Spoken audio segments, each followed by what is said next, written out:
ये खबर केआर मंगलम यूनिवर्सिटी द्वारा प्रस्तुत की गई है। अमेरिकी राष्ट्रपति डोनाल्ड ट्रंप ने ईरान पर होने वाले नए हमलों को फिलहाल टाल दिया है।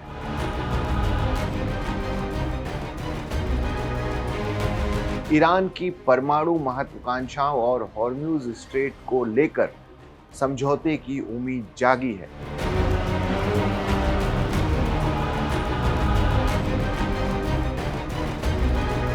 कुवैत की सेना ने देश के महत्वपूर्ण ठिकानों को निशाना बनाने वाले ईरानी ड्रोनों को नष्ट कर दिया है।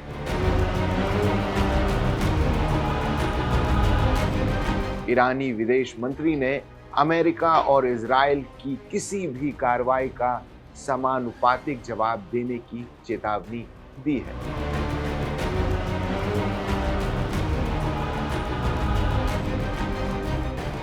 नमस्कार, मेरा नाम है अंशुल शर्मा और आप देख रहे हैं दैनिक जागरण।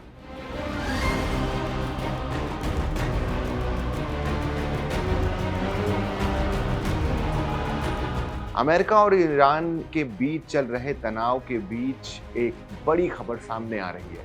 अमेरिकी राष्ट्रपति डोनाल्ड ट्रंप ने ईरान पर नए हमले फिलहाल टाल दिए हैं। ट्रंप का कहना है कि वे हॉर्म्यूज स्ट्रेट को दोबारा खोलने और ईरान के परमाणु खतरे को समाप्त करने के लिए एक त्वरित समझौता चाहते हैं। आइए जानते हैं इस अंतर्राष्ट्रीय घटनाक्रम से जुड़ी सभी बड़ी बातें।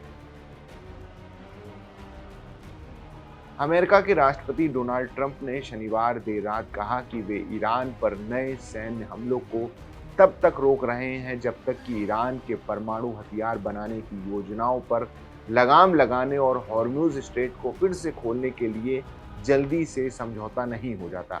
ट्रंप ने अपने सोशल मीडिया प्लेटफॉर्म पर लिखा कि ईरान और अन्य मध्य पूर्वी देशों ने एक ऐसे समझौते को पूरा करने के लिए समय मांगा है जिससे स्ट्रेट का तत्काल और पूरी तरह खुलना और ईरान के परमाणु खतरे का अंत सुनिश्चित हो सके। इस अनुरोध के आधार पर उन्होंने दुनिया के भविष्य के लाभ और एक सफल और समृद्ध ईरान के अस्तित्व के लिए समझौता तेजी से करने की शर्त पर हमला रद्द करने पर सहमति जताई है। ट्रंप ने कहा कि इस बात में इजराइल भी उनके साथ शामिल है। हालांकि इजराइल ने इस मुद्दे पर तुरंत कोई बयान नहीं दिया है। कैंप डेविड में शुक्रवार को ही बैठक में ट्रंप ने कहा कि उन्हें विश्वास है कि उनके दामाद जेरेड कुशनर, विशेष दूत स्टीव पिटकॉफ और विदेश मंत्री मार्को रूबियो सहित अमेरिकी अधिकारी अभी भी ईरान के साथ समझौता कर सकते हैं। हालांकि ट्रंप ने यह भी कहा कि उनका ईरानियों पर से भरोसा उठ गया है क्योंकि वे बार बार अपनी बात से मुकरते हैं और ऐसा ही दावा तेहरान ने भी वाशिंगटन पर लगाया है। दूसरी ओर ईरान ने इस सप्ताह के अंत में अमेरिका को किसी भी खतरनाक कदम के खिलाफ कड़ी चेतावनी दी है और कहा है यदि अमेरिकी सेना ने ईरानी ठिकानों पर नए हमलों की ट्रंप की धमकियों को सच किया तो वो कड़ा जवाब देगा। कुवैत की सेना ने घोषणा की कि उसने कई ज़रूरी ठिकाने को निशाना बनाने वाले दुश्मन ईरानी ड्रोनों को नष्ट कर दिया है। कुवैती सेना के मुताबिक शनिवार को उत्तरी कुवैत में एक सरकारी जगह और बुनियान द्वीप पर एक कंपनी की निजी संपत्ति को निशाना बनाया गया जिससे गिरते मलबे के कारण सामान को नुकसान पहुंचा, लेकिन कोई हताहत नहीं हुआ। इन घटनाओं के कुछ ही घंटों बाद ईरानी विदेश मंत्री अब्बास अरागची ने शनिवार को तुर्की, पाकिस्तानी और सऊदी बड़े अधिकारियों के साथ अलग अलग फ़ोन पर बातचीत की। अरागची के सोशल मीडिया अकाउंट्स के मुताबिक पाकिस्तान के सेना प्रमुख फील्ड मार्शल आसिम मुनीर और तुर्की के विदेश मंत्री हकन फिदान से बातचीत करते हुए अरागची ने कहा कि ईरान किसी भी हमले का कड़ा जवाब देगा और अमेरिका द्वारा माहौल बिगाड़ने वाली हरकतों के परिणामों के साथ साथ क्षेत्रीय तनाव बढ़ने की संभावनाओं पर चर्चा की।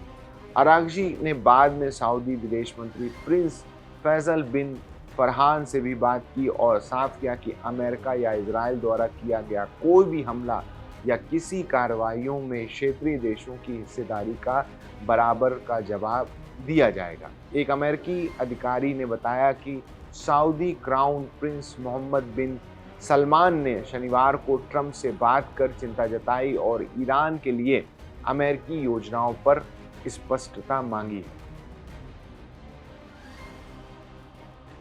फरवरी के अंत में ईरान पर अमेरिकी और इजरायली सेना के हमलों के साथ शुरू हुए युद्ध के बाद से तेल की कीमतें लगातार ऊंची बनी हुई हैं। ट्रंप का कहना है कि ईरान को परमाणु हथियार हासिल करने से रोकने का उनका एक लक्ष्य कुछ समय के लिए ईंधन की ऊंची लागत को सही ठहराता है, लेकिन इस आर्थिक परेशानी से युद्ध खत्म करने का रास्ता खोजने के लिए उनके ऊपर राजनीतिक दबाव बढ़ा है। कच्चे तेल के बाजार में जुलाई में 24% की बढ़ोतरी हुई और जानकारों का अनुमान है कि इस साल कीमतें और बढ़ेंगी। संघर्ष की शुरुआत से ही ईरानी हमलों के डर ने दुनिया भर में ऊर्जा आपूर्ति के लिए अहम रास्ता माने जाने वाले हॉर्मुज़ स्ट्रेट से लगातार जहाज़ों की आवाजाही रोक दी है, जिससे वैश्विक अर्थव्यवस्था में हलचल मच गई। इसके अलावा यमन में ईरान के हूती सहयोगियों के स्वेज नहर से लाल सागर के दूसरे छोर पर स्थित बॉब अल मंदेब रास्ते को भी धमकाना शुरू कर दिया है, जो सऊदी कच्चे तेल का एक और निर्यात मार्ग है। United kingdom maritime trade operations ने शनिवार को ओमान के तट पर 2 समुद्री घटनाओं की रिपोर्ट दी है, जिसमें एक टैंकर अज्ञात हथियार से टकरा गया और दूसरे टैंकर के पास विस्फोट देखा गया।